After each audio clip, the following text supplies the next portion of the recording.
রোববার গাজা সিটির একটি ভবন লক্ষ্য করে বোমা হামলা চালায় দখলদার ইসরায়েল। মুহূর্তেই ধ্বংসস্তূপে পরিণত হয় ওই এলাকা। কয়েকজন হতাহত হন। ইসরায়েলি বাহিনীর দাবি, হামাস সদস্যদের অবস্থান লক্ষ্য করেই হামলা চালানো হয়। এদিকে খান ইউনিস থেকে ফিলিস্তিনিদের সরে যেতে নির্দেশ দিয়েছে ইসরায়েলি বাহিনী। ওই এলাকায় আবারও অভিযান চালানোর কথা জানিয়েছে তারা।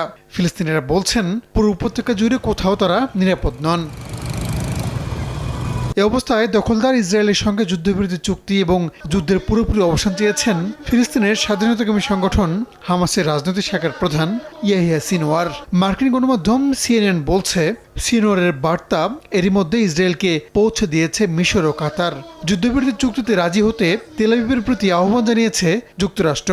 যদিও ইসরায়েলের প্রধানমন্ত্রী বিনিয়ামিন নেতানিয়াহু যুদ্ধবিরতি চান কিনা তা স্পষ্ট নয়।